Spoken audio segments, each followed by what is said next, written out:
వరంగల్ కాంగ్రెస్ నేతలు ఆందోళనకు దిగారు.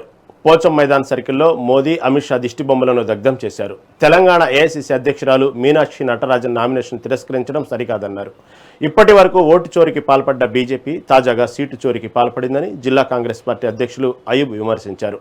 ఎన్నికల సంఘం బీజేపీకి సహకరిస్తుందని ఆయన ఆరోపించారు.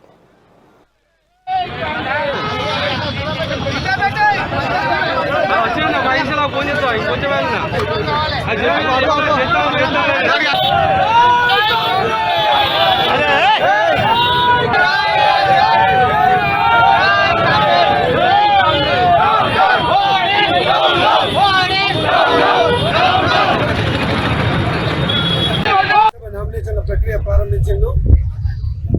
ఈసారి మధ్యప్రదేశ్ నుంచి కాంగ్రెస్ పార్టీ మీనాక్షి నటరాజన్ గారికి రాజ్యసభ సీటు కేటాయించడం జరిగింది. ఈ నెల 8వ తారీఖు నాడు మీనాక్షి నటరాజన్ గారు, తెలంగాణ రాష్ట్ర రాజధాని మహేష్ కుమార్ గౌడ్ గారు, వక్ఫ్ బోర్డు చైర్మన్ అద్భుతుల్లా హుస్సేన్ గారు కలిసి ఇలా నామినేషన్ వాళ్ళు 8వ తారీఖు నాడు దాఖలు చేయడం జరిగింది. 9వ తారీఖు నాడు చివరి రోజు 5 గంటలకు మీనాక్షి నటరాజన్ గారి యొక్క నామినేషన్ పత్రాన్ని రిజెక్ట్ చేస్తూ ప్రకటన చేయడం జరిగింది. దీనికి గల కారణాలను తెలుసుకోవడం కోసం Congress party AICC incharge K C Venugopal గారు ఎలక్షన్ కమిషన్ ఆఫీస్కు పోతే సమాధానం చెప్పకపోగా అతనిని బేషరతుగా నెట్టివేయడం జరిగింది. రాహుల్ గాంధీ గారు కన్యాకుమారి నుంచి కశ్మీర్ వరకు ఓట్ చోరీ జరుగుతూ ఉందని చెప్పి దేశం మొత్తం ఇలా ఓట్ చోరీ యొక్క అంశాలను చెప్తా పోతూ ఉంటే మోడీ గారు, అమిత్ షా గారు ఓట్ చోరీ మీద రాహుల్ గాంధీ ఫైట్ చేస్తాడు. ఈసారి మనం సీట్ చోరీ చేద్దామని చెప్పి సీటునే చోరీ చేయడం జరిగింది. ఈ విషయం ఎందుకు చెప్తా ఉన్నామంటే కాంగ్రెస్ పార్టీ ఓట్లు 8 ఓట్లు అదనంగా ఉంటాయి. నామినేషన్ల ప్రక్రియ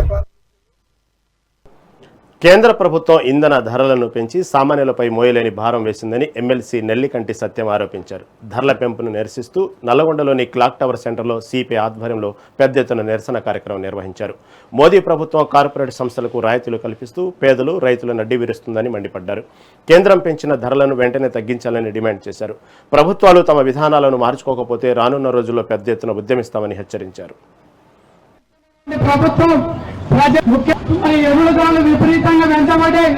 ముఖ్యంగా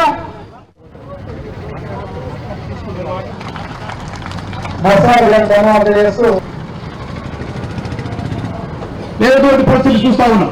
అందుకనే పెట్రోల్, డీజిల్ ఇల్లు